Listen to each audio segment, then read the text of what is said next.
The following is an exclusive presentation of WI Garden Media, the voice of Garden Talk Radio.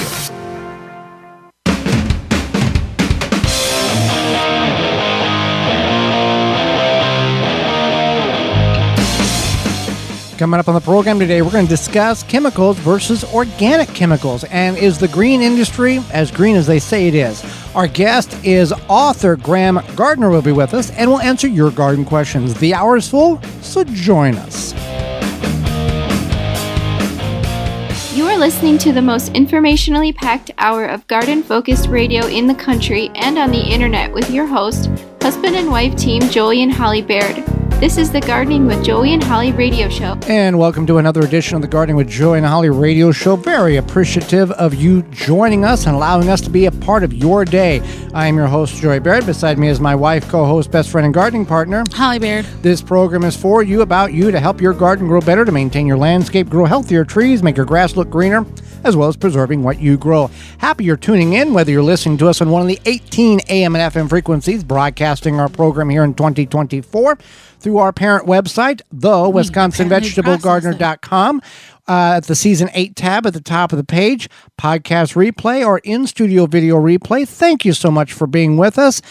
If you want to be part of the program, you can certainly do such by sending us an email to gardentalkradio@gmail.com. That's gardentalkradio@gmail.com. Or you can jam your fingers in your phone and dial us up at toll-free, coast-to-coast at 1-800-927-SHOW. That's 1-800-927-7469. Just if you got a question, we'll get back to you. If you can't get you on the air, or just let us know where you are consuming the program from. Before we get into that program that you're going to consume, we're going to have this week's joke of the week. What do you call a cheerleading herb? Something happy herb, An encouragement. An encouragement? Yeah, encouragement. Oh, encourage, play on words. Yeah, okay. Yeah. This week's garden joke is brought to you by Rescue.com. American-made rescue products keep your family, home, and yard protected from pest insects like wasps, hornets, yellow jacket, flies, ants, and more. Learn more at Rescue.com. That's RESCUE.com. So, organic chemicals versus organic chemicals. When people hear the term, well, it's organic, that must mean it's safe, and they don't use it. They don't use anything. Yeah, or it's like it's not. It's I don't know if like safe is the word, but it's not going more acceptable. More acceptable in your dietary needs. Oh, it's organic, so or just like I'll accept a higher cost because I know it's been prepared or grown in a better situation than the big farm does. All right, so we're going to bust some myths here, and I think the biggest one is that organic farms don't use pesticides, and there was a myth for a long, long time that organic meant pesticide-free, you won't have any pesticides, and there are actually over 8,000 branded pest control products approved for organic farming, and this is for the United States, the USDA, United States Department of Agriculture, for their organic program. And this is the organic program that regulates foods like the USDA organic label. So these farms go through this approval, but they still use pesticides. So are pesticides the worst things for you? No, just like humans, plants do need protection from diseases, pests, etc. So they are useful for protecting the plants. Now they might use less, they might use different ones, but they still do use the pesticides. Right, and they're, like Nat Green Products, they have a proprietary weed killer. It's natural, more natural. It's not, it's not glyphosate. There is when you talk about chemicals, there is chemicals that they use, like you said, they have to go through a rigorous approval process by the USDA in order to justify, or in order to be able to use certain things and still be able to label it as organic. It is done by, responsible trained professionals. It is highly regulated, but it doesn't mean that it's not happening. Correct. So the other one is that organic foods are safer than conventional, non-organic. it's discovered that the USDA reported in 2022 that 99% of samples tested had pesticide residues well below the benchmark set by the U.S. EPA. You mean the benchmark, the organic was essentially less chemical laced than the non-chemical or non-organic? No, it was the pesticide residues on non-organic and conventional. Right. Yeah. Is that what you asked? Right. That the organic was technically by stature a little bit better because it didn't have the chemical traces on it. Right. And so you need to understand that they are, the USDA, the EPA, et cetera, are making sure that your food is safe. So you shouldn't fear conventional produce. And either way, you should wash it, especially things that are like soft bodied, like berries, grapes. What else is like soft bodied? That doesn't have a peel, basically. Yeah. You're supposed to wash it. So yeah, and we're always going to consume this in some fashion because we are not. Everybody but 4 people in the country is able to grow every single thing that they need. So there's going to be some consumption of whether farmers market or a grocery store in whatever capacity to meet our needs. Right. So that's another one, and then another one is organic foods are more nutritious, and so organic does not mean healthier. So in a loose terms, it means it grew in a different manner with potentially less chemicals. Right, but a lot of stuff has organic on the label. Organic gummy bears are not going to provide you the same nutrients as an organic potato. Right. So just because it says organic, a lot of times things were, especially it seems like in the mid 2000s through even like 2020, like the early 2005 to 2020, a lot of things were like, oh, this is organic or natural, and it was like a buzzword, and you're like, it's okay, it's better for me. And that's not true. Well, yeah, and I mean, these companies cannot just go, hey, we need better sales. We just put organic on the label. That they can't do that. Or they'll put like natural. Correct. Yeah. But they just can't do that because that's what they think is going to work. They have to approve what they are doing and have approval for that label to be applied to their products. Right. So that is another myth. The organic is $2 more than the conventional. Whenever, let's be real, whenever you're trying to hit a budget of groceries, it gets very hard to do if you choose or are trying to to consume organic produce when you purchase half as much for twice the value, for twice the much dollars. Right. So then another myth is that organic farms are more sustainable. This can go either way, and it can be like what your definition of sustainability is. So most farmers do care about sustainability, and that doesn't matter if they're organic or conventional, and they're going to typically do the right thing at the right time for the right reasons, and their livelihoods are tied to the land, the water, the air, etc. And you can probably speak about this. Because if they don't do what is ethically correct, the USDA will come in and go, hey, you've toxified this, or you've done this wrong. You're going to get fined because now you've toxified water, lake, groundwater. You've sprayed manure in an area where you're not supposed to, or the runoff is now contaminating the streams, and now all the aquatic life is damaged, or the runoff from chemicals in which are sprayed in agriculture, big ag. There's criteria in which common sense dictates I could do this because I got to get rid of this product or XYZ. But if I do and the wrong person sees me, it's too big of a risk because I could lose everything I've worked 40 years for. Exactly. And it's as you know, it's a generational thing where the most farms are passed down from for generations. Right. So it doesn't mean just because this conventional farm is out here, polluting waterways, polluting the air, or whatever, that doesn't really have any bearing on how they're going to be sustainable or practice good conservation methods. the organic, non-organic, it doesn't really make a difference. Because they are trying to figure out how to cut costs but still get value out of the land. For example, a dairy farm. We see this up in where we're from, the Wisconsin area.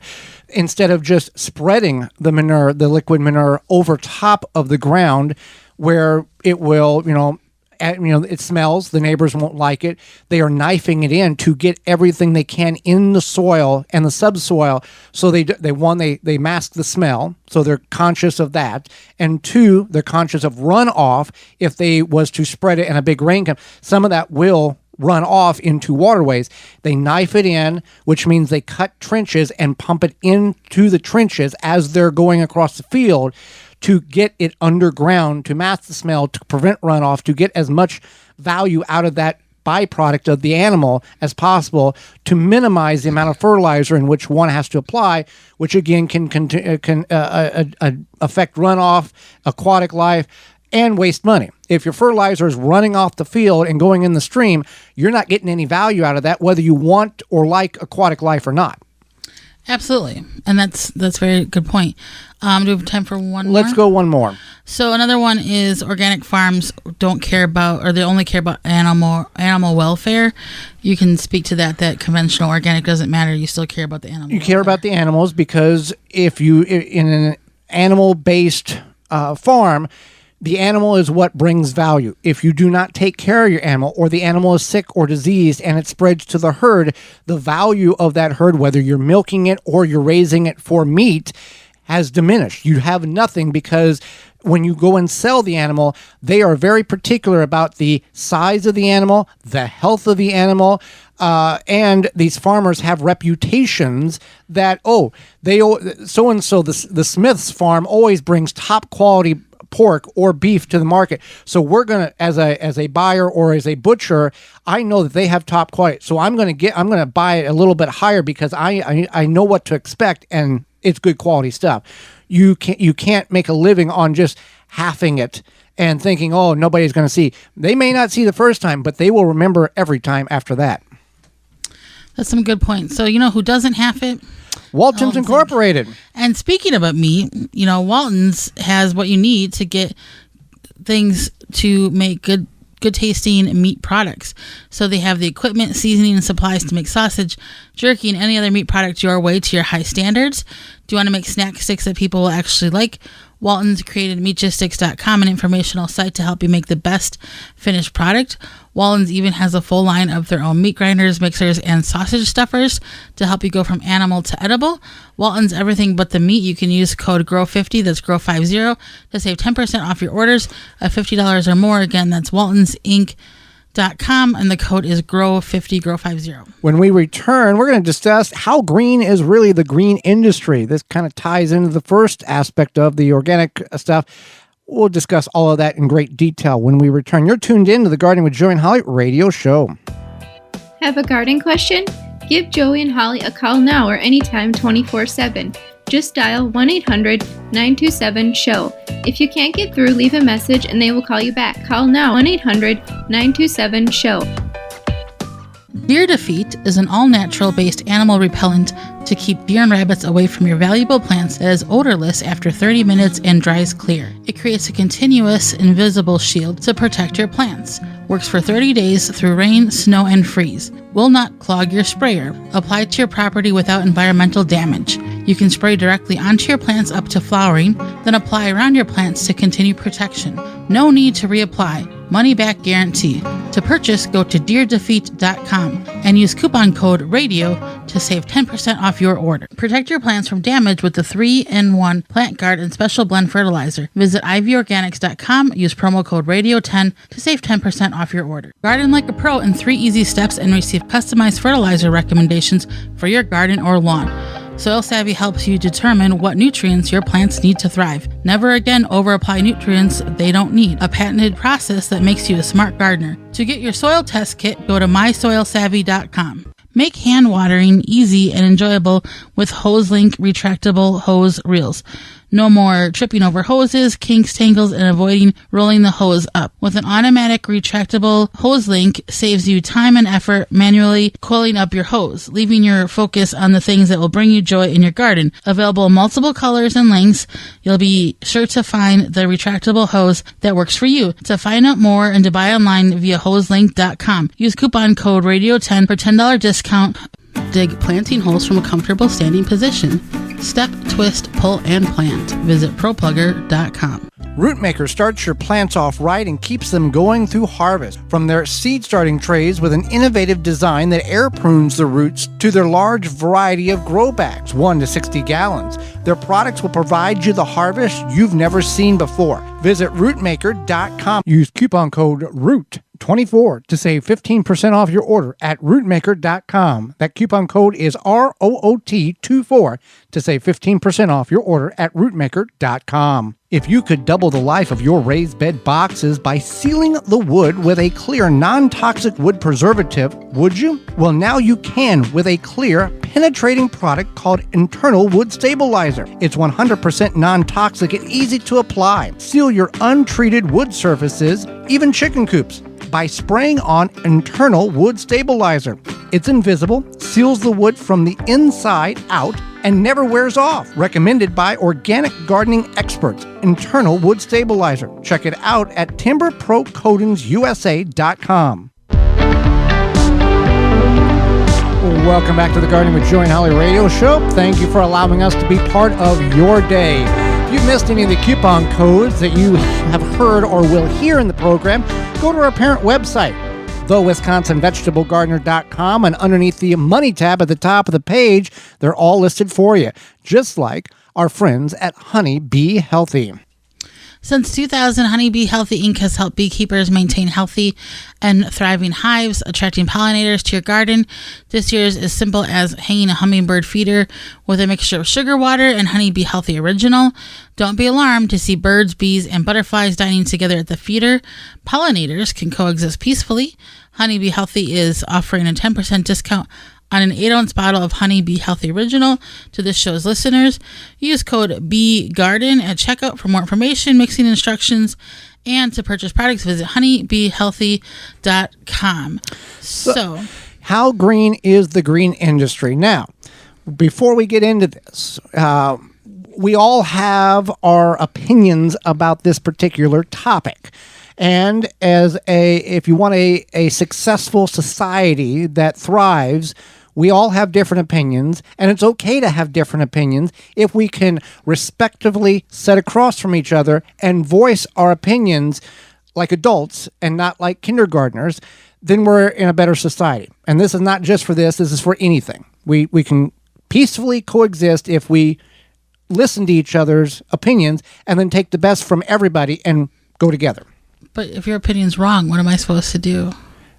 Respectfully disagree and point out in a respectful manner, here's why that information is incorrect or doesn't make sense. All right. We can do this as a society.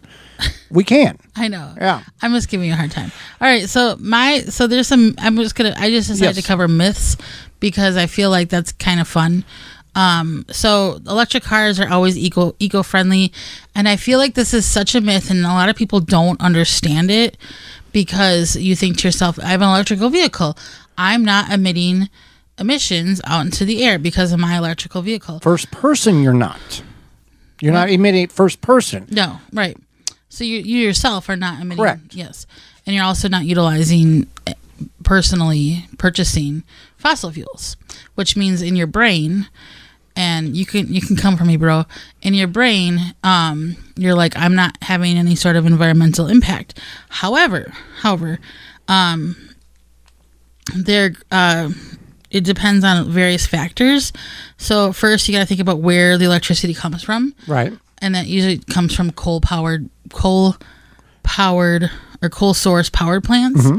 And coal is a fossil fuel. Right. Right. And whether you want to admit it or not, at certain points of the year where you're at in most locations, it's hard to get solar because it's dark, it's cloudy many days a week, and it's hard to get wind many times when there's no wind. How do you make power with those two means, which is great when they are working and everything's chiming together. But if there's no wind and it's been cloudy and snowy for 3 weeks, it's hard to recharge batteries on that level of green mindset. When you can do it, it's great. Utilize it. Absolutely. And so then another thing to point out is that the production of these batteries, and it's not just electrical vehicle batteries, it's like batteries, they extract rare minerals like lithium and cobalt, which have environmental and ethical consequences. So they are trying to improve it, supposedly. Tonnage of rock in order to get a few ounces of the crucial minerals in which is needed to make certain aspects of electric, not only vehicles, but electric products. And we're talking about power stations when you go camping, or emergency station power stations, that type of thing. It's not just the electric car. Right. It's all even in your phone. Yeah. So, yeah. If you're true green, you won't have a phone. True. Yeah. True. So another myth is that natural gas is a clean energy source.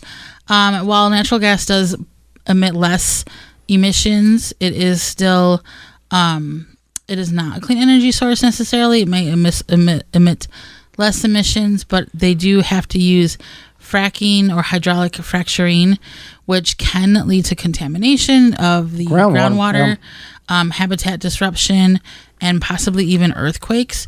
So it is also to keep in mind that it can contribute to climate damage or natural resource damage, etc.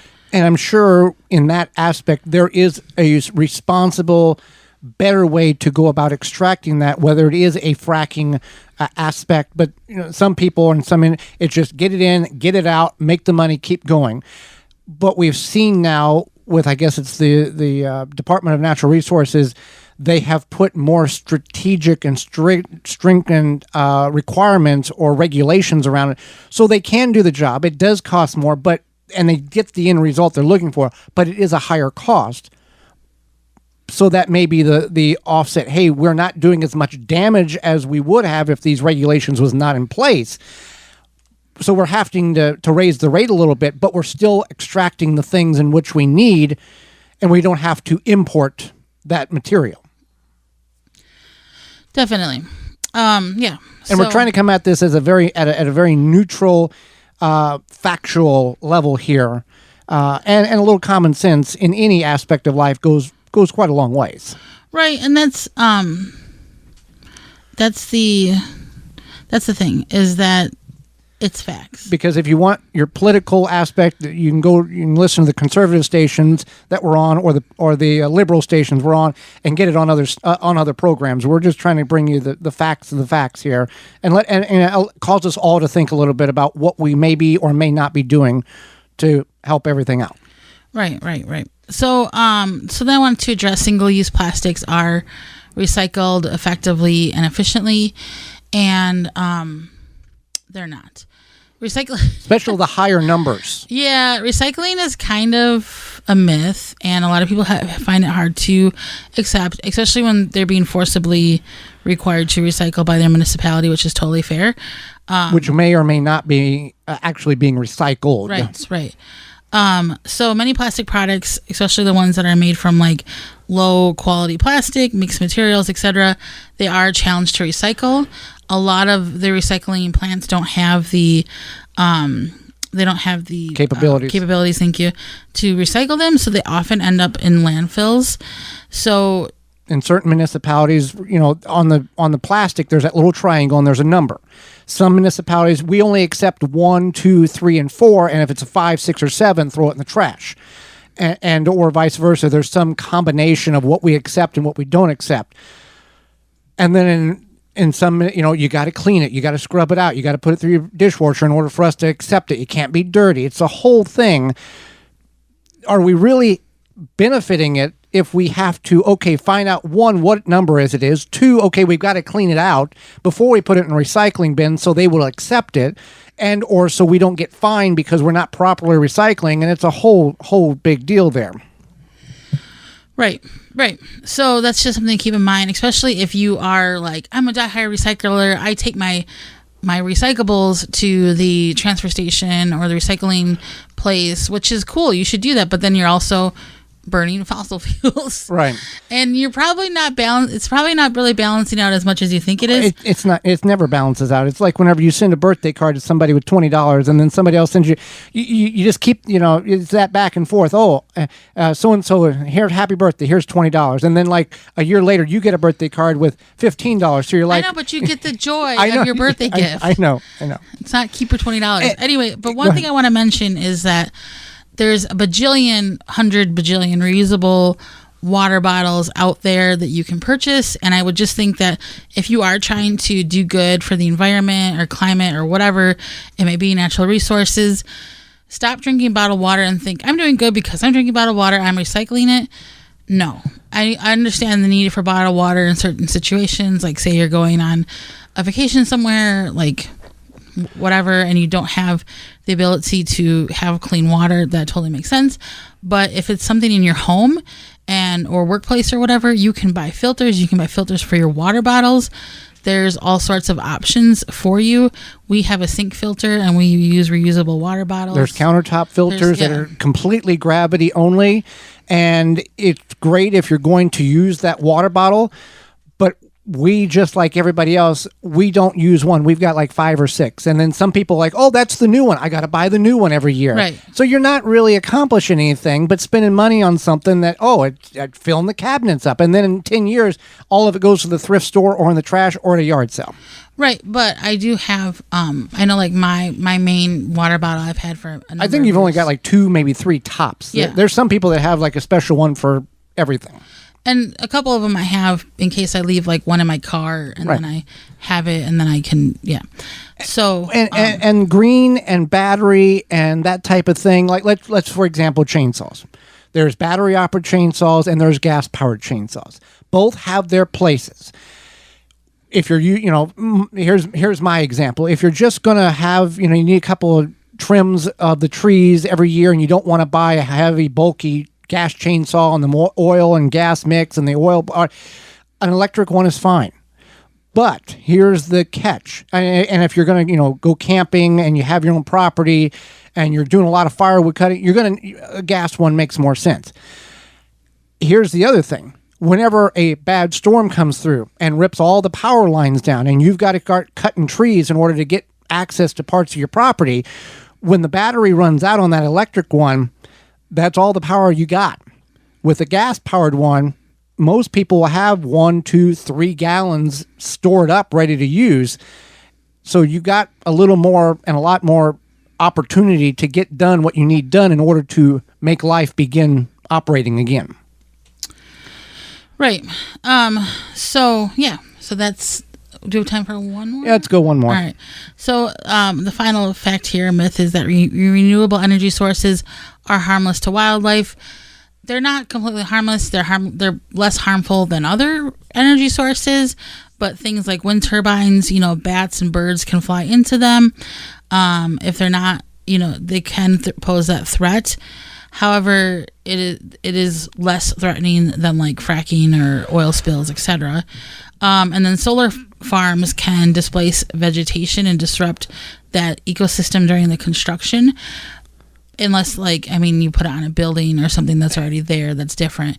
But if you're just in an open field, you're taking away from potential crops being grown there, and then you have to deal with the weeds and the grass that could grow over top of them. And then some people will have goats or animals that will go in that will eat that away, and assuming that they don't tear the wires off while they're going through and eating the grass away from the whole solar panels. So. And places like Pocono International Raceway up in the Poconos up there, they run their whole complete racetrack all with a solar field on the back side of the property. Right. They don't. I'm assuming they pump it back into the network, but they don't consume power off the grid. They make what they use. Yeah, and there's a lot of ways. I'm just saying that it's if you think this is completely harmless to wildlife, it's not, but it's better than other things. Well, summer is in full swing, Holly, and the nasty Japanese beetles are in your garden wreaking havoc. If you're looking to successfully control beetles without damaging the environment, look no further than Beetle Gone. Beetle Gone is derived from naturally occurring soil bacteria. Beetle Gone is the only organic solution that successfully controls beetle invaders. Just mix the powder with water and spray on your plants. Once ingested, the targeted pest will stop feeding and die. And since it's an organic BT product, you know it's a great choice to use on your fruits and veggies in addition to your ornamental flowers and trees. Not only is Beetle Gone the best and works great, this product is also safe to be used around beneficial insects such as ladybugs, butterflies, and bees, and has no water toxicity. Go to BeetleGone.com to find out more information about it. You can go to their parent website, PhylumBioproducts.com, to find all the products they have available. So BeetleGone.com or PhylumBioproducts.com. When we return, Graham Gardner will be with us. You're tuned in to the Gardening with Joey and Holly radio show. Got a question for Joey and Holly? Send it via email anytime to gardentalkradio@gmail.com. Are you ready to take control of your home's comfort? With Mr. Cool DIY Direct, empower yourself with our top-notch do-it-yourself cooling and heating solution. Introducing the Mr. Cool 4th Generation Mini Split, the DIY-friendly way to keep your home perfectly comfortable all year round. Our systems come with everything you need for installation, including our patented pre-charge line sets, eliminating the need for expensive professional help. Visit MrCoolDIYDirect.com to learn more and to take the first step towards a cooler, more comfortable home. Don't forget, use promo code GARDEN for a special discount and free nationwide shipping. Mr. Cool DIY Direct. Cool your house, heat your space, all by yourself. Pomona's Universal Pectin is a high-quality pectin that gels reliably with low amounts of any sweetener. If you're trying to reduce the amount of sugar in your diet, you'll love Pomona's Universal Pectin. Now you can make healthy homemade jams and jellies sweetened to your taste. You can use sugar or honey to sweeten. Pomona's Universal Pectin keeps indefinitely when stored in an airtight container. Easy to use, versatile, and comes with directions and recipes in every box. Find out more and where to buy at PomonaPectin.com. Also available at natural food stores and online. Water supply tanks provide BPA-free, long-term, safe storage for drinking water from 35 to 1,500-gallon tanks. Water supply tanks has you covered. From preparing for unexpected needs, off-grid property, easy gardening access, and more. For questions and to order, visit watersupplytanks.com and use coupon code GARDENING10 to save 10% off your order. Jung Seed Company is a family-owned and operated seed company since 1907 with the largest selection of seeds and plants online. Use coupon code 10TG24 to save 10% off your order at jungseed.com. That coupon code is 10TG24 at jungseed.com for 10% off. Soil Diva Liquid Microbe Stimulant Spray improves the health of your plants you work hard to grow, stimulates the natural enzymes, and increases beneficial soil bacteria. Go to soildiva.net. Soildiva.net. Take the guesswork out of composting with the AeroBin 400 or smaller 200 for easy composting. The AeroBin mimics how nature decomposes waste. The AeroBin is easy to use. You prepare your balanced organic waste, just open it up, drop it in, and close. After a short time, fertile compost is produced, which is easily accessed via the lower side door. The thermal insulation in the AeroBin conserves heat, leading to rapid breakdown of the biomass and works efficiently year-round, even in cooler regions. There is no need to turn the biomass, and it is pet and rodent resistant. It has little odor and can kill annoying weeds and seeds. It is BPA free. The AeroBin 400 or 200 comes with a reservoir at the bottom to collect the leachate. When diluted, makes for great compost tea liquid fertilizer. AeroBin composts kitchen and garden waste quickly. Easy to assemble with no special tools needed. The AeroBin makes composting rewarding and easy. Go to Costco.com to purchase. Welcome back to the Gardening with Joey and Holly radio show. Happy that you've chose us to be part of your day. Holly, let's go to the hotline and bring in our guest for this week. Graham Laird Gardner has over 25 years of experience in landscape design and project management in public, private, and nonprofit sectors. Beyond his residential design projects, he's worked with agencies such as the Denver Parks Department, the U.S. Fish and Wildlife Service, and the Rhode Island Natural History Survey, as well as cooperative extension offices. friends of parks, groups, and native plant societies. His latest book is called Tiny and Wild. He is now a flower farmer in Puerto Rico. Welcome to the program, Graham. Thank you for having me, guys. Well, thank you for taking time out of your day to join not only Holly, myself, and all of our listeners. And I'll start with this. What is a native plant smith? I think that's a great question. You're actually the first to ask. I used to use my last name, Gardner, because I thought it was apropos, Gardner Designs. And then in 2011, I was asked to compete in the outdoor landscape exhibit at the Newport Flower Show, and thought it was a good time to rebrand. My family had a custom home company which prided itself on hiring the best craftsmen, and so I borrowed the smith from blacksmith, goldsmith, wordsmith, and coined the plantsmith. And then my passion at the time, and continues to be, native plants. I was involved in the Native Plant Society and other restoration projects, and I wanted to get the word out on the importance of connecting native plants and local ecology, so I became the native plantsmith. That's really creative. That's cool. So what inspired you to become a flower farmer, to go from, working with the public plant or project management, etc., to then becoming a flower farmer? Well, I've always enjoyed all aspects of design, and working in gardens. I would create flower arrangements to highlight what was currently blooming in people's yards or in landscapes, to bring those indoors and call people's attention to them.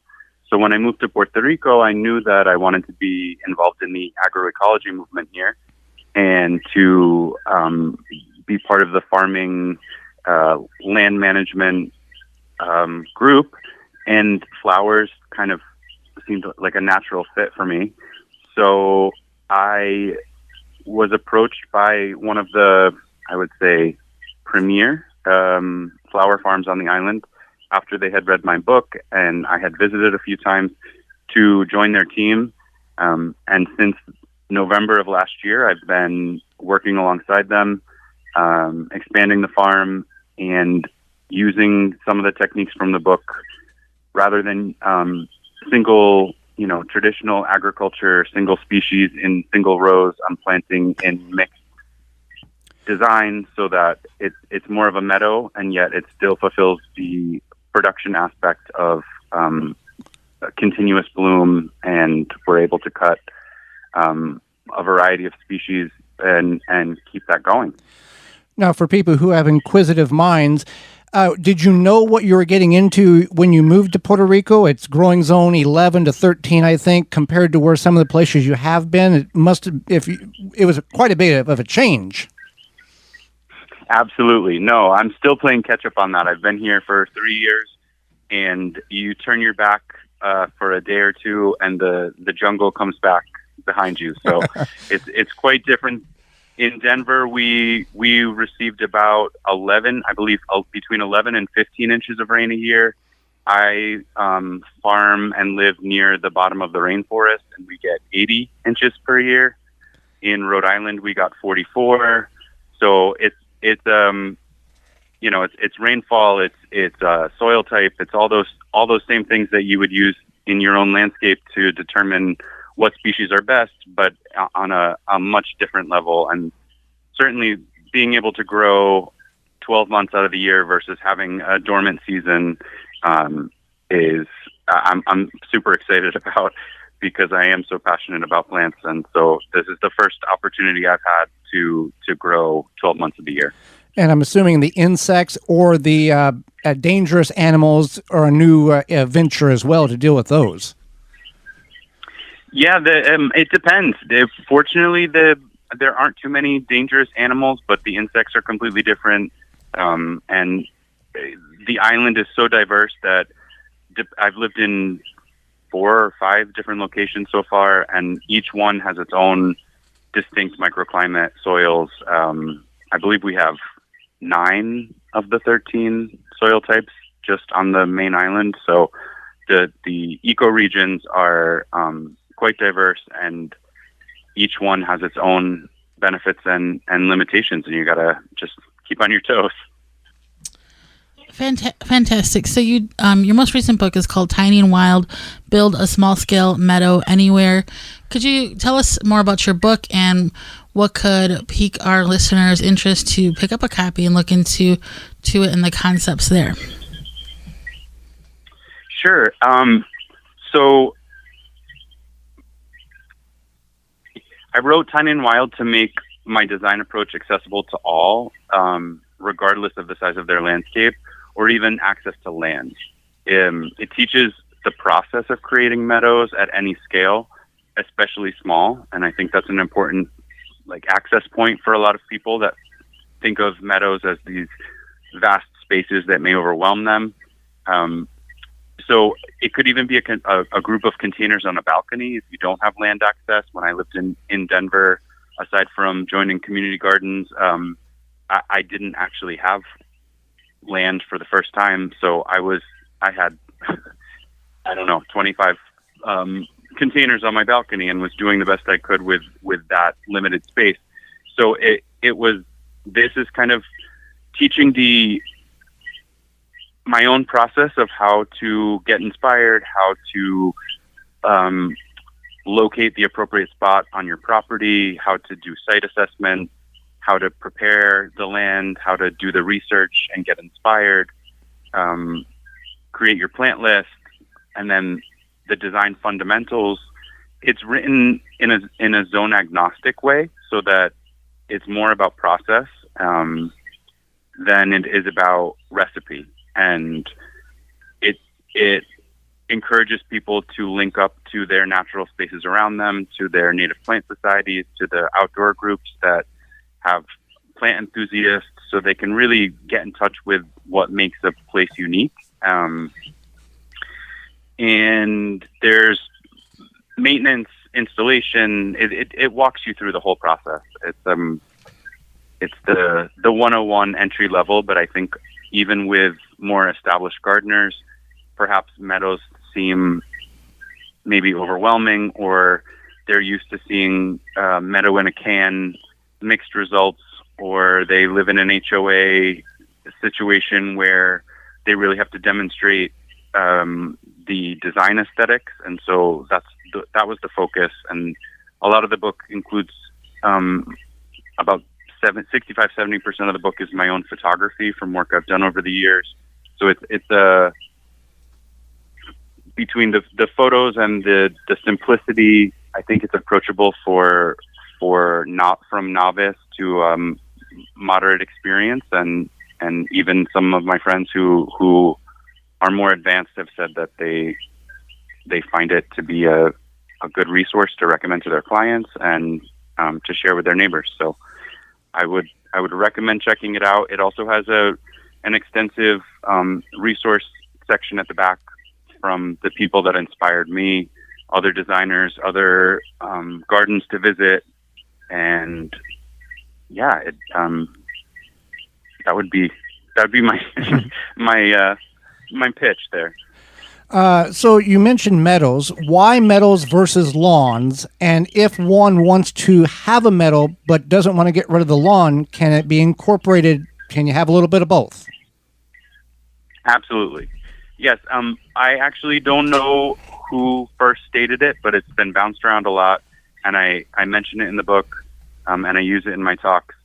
If you think of a lawn as an area rug, in the most active locations that you program on your property, where the kids play, or where you have the chaise lounges, or where you do outdoor dining, or maybe your path system throughout the landscape, then all the rest of that space can be activated and turned into meadow. And I'm not opposed to lawn. I think absolutely has its place. It's easy to maintain, busy lives, and just being able to mow. It certainly has its advantages. On the flip side of that, there's an extensive carbon footprint for running those machines, and there's the cost of hiring companies potentially if you can't do it yourself. So meadows over time, right? They don't happen overnight, and so I don't want to say they're maintenance free, but over the longer term, once they're established, there's a potential to step back and allow them to be dynamic. They'll still be editing. You'll still have to monitor for invasive plants, but the water and inputs of, fertilizer or anything else will be greatly reduced, and you will be inviting so many more species onto your property to observe, to just live amongst, and also the dynamism of watching various flowers bloom, especially if you're choosing things that are local to your area. It's a real connecting point. Instead of thinking of nature as something that's out there in the preserves, you get to invite it onto your property.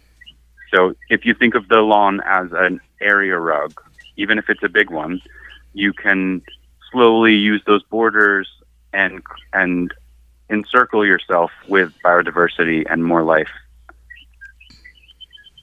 That's definitely, I like that comparison, that analogy.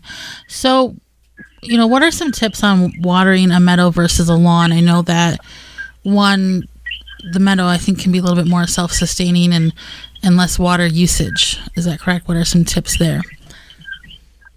Yes, over the long term, once the plants are established, I would say especially if you're choosing more of a native palette, most of those plants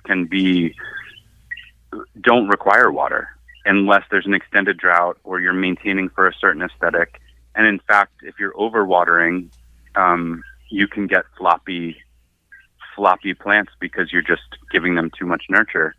So lawns are highly resource intensive, and in terms of establishment, it really depends on, your local rainfall, the species that you're including, the soil type that you have, the microclimate that you're working within, whether you're working from a 1 gallon plant, which is going to be more cost, present more of an upfront cost, or if you're working from seeds may, depending on the time of year, seeds may require a daily light watering to keep the soil surface damp until they germinate or until they get to a certain stage.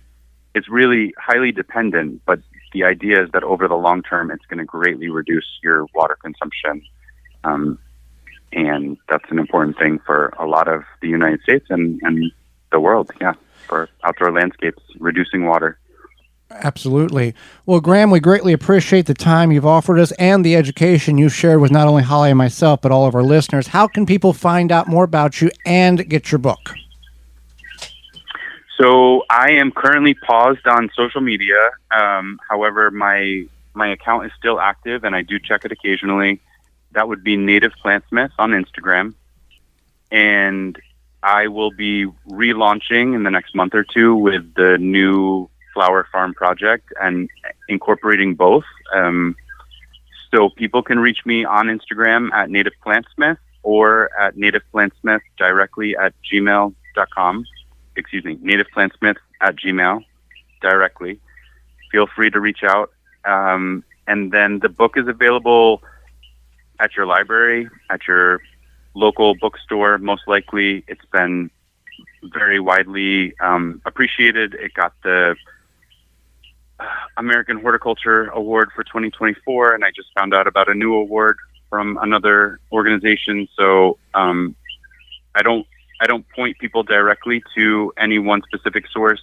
My publisher, Cuarto Publishing, has a landing page that points you to various websites that you can also find the book. Well, Graham, thank you so much for your time and your wisdom you shared with us. We appreciate that very much. I very much appreciate the invitation. Thank you to you both. Absolutely. And when we come back, it's Your Garden Questions, Our Garden Answers. You're tuned in to the Gardening with Joey and Holly radio show. Have a garden question? Give Joey and Holly a call now or anytime 24/7. Just dial 1-800-927-SHOW. If you can't get through, leave a message and they will call you back. Call now, 1-800-927-SHOW.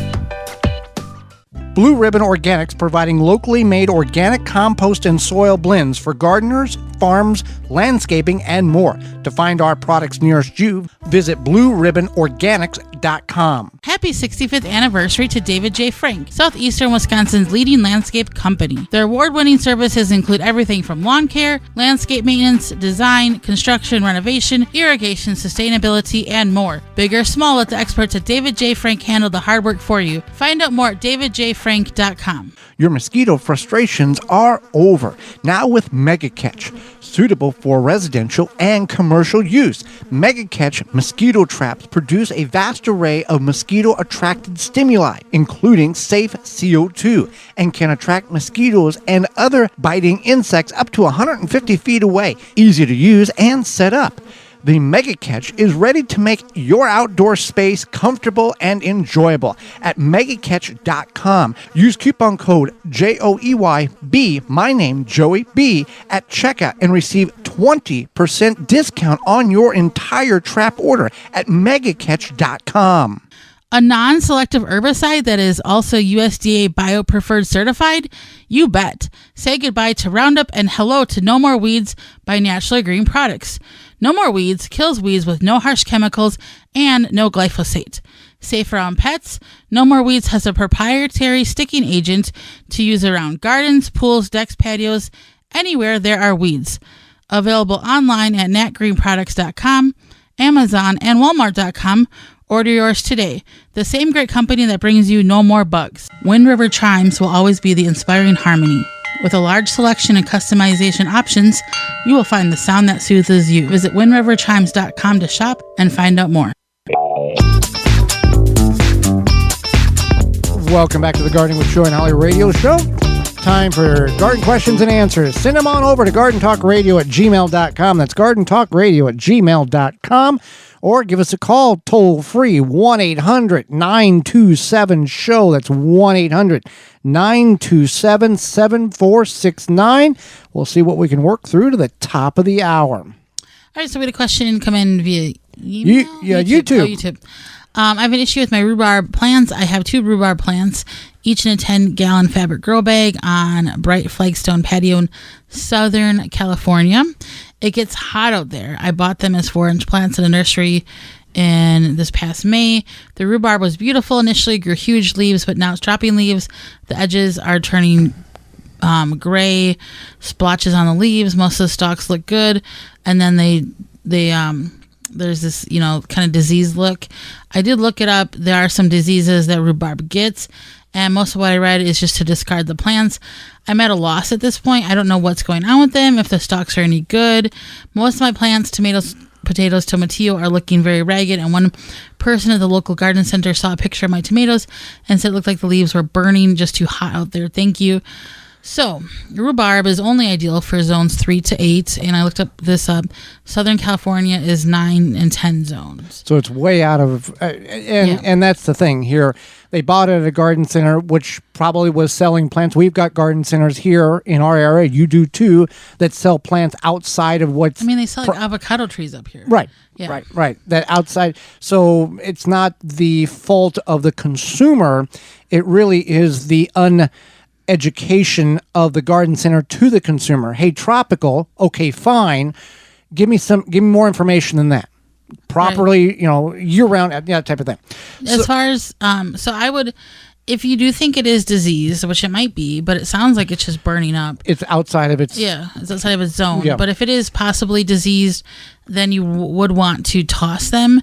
As far as growing rhubarb again, you would have to. Don't do it. I mean, I wouldn't. I personally wouldn't. Farmers market, but you can. There are different ways to find, whether it be articles or books or whatever for your growing zone, how to do it.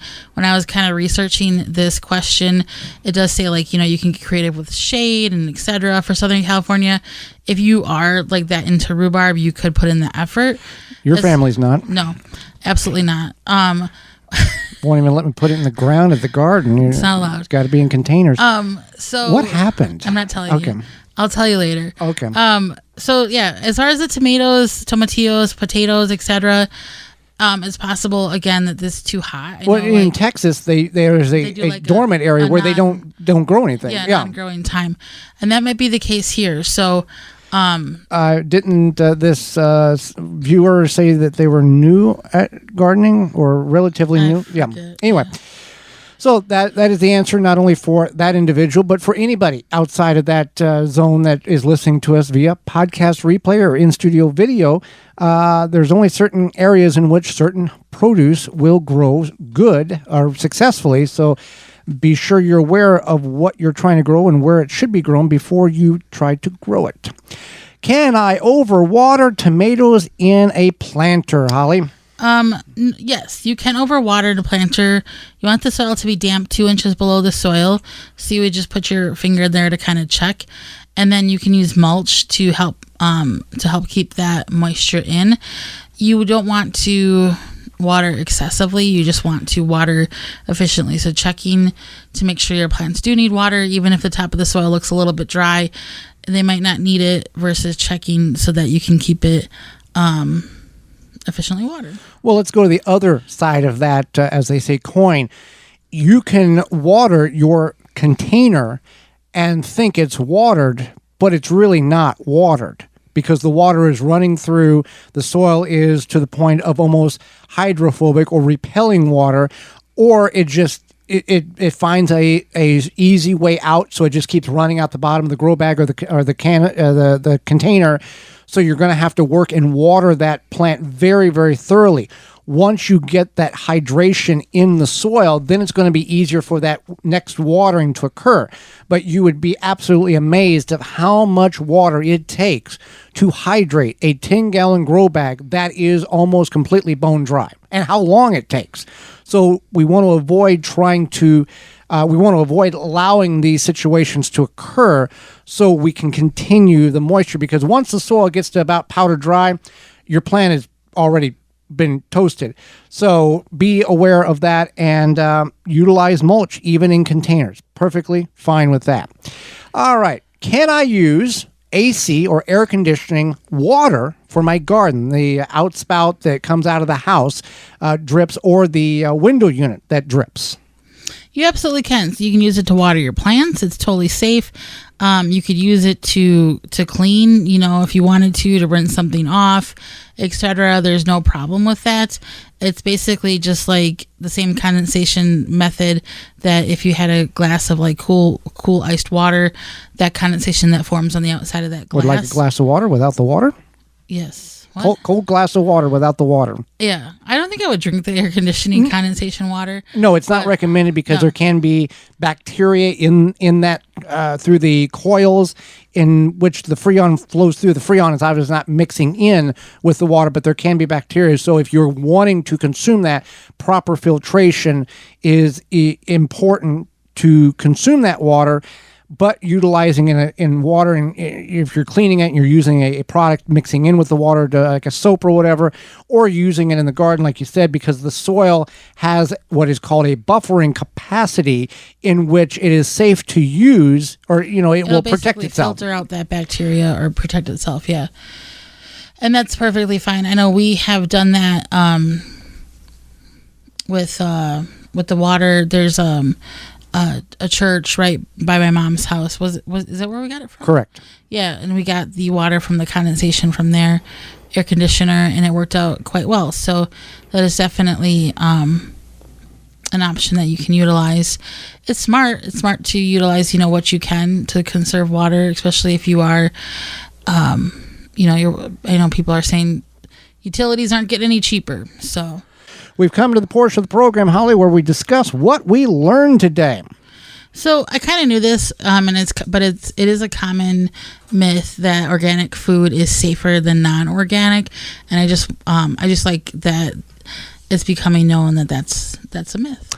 I learned that our guest Graham Gardner, who is in Puerto Rico and has a flower farm, that there's really not that many problems, at least at this point, with insects and animals.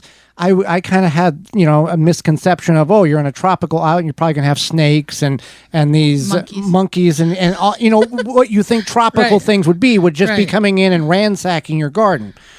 you don't know what you don't know, but also you shouldn't think what you know before you check to make sure what you know is correct. Right. What we learned today is brought to you by Honey Bee Healthy.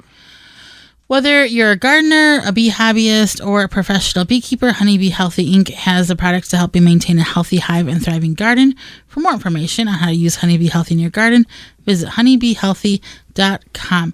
Tune in next week, where we will be discussing understanding soil nutrient, what it is and all that goes into it, as well as building a wildlife habitat on your property, so we all can coexist. As well as our guest, Nancy Larson, will be with us, also discussing some of that habitat for all of us to coexist with the animals around us. So until next week, for Holly Baird, I'm Joey Baird, and we will see you in the garden.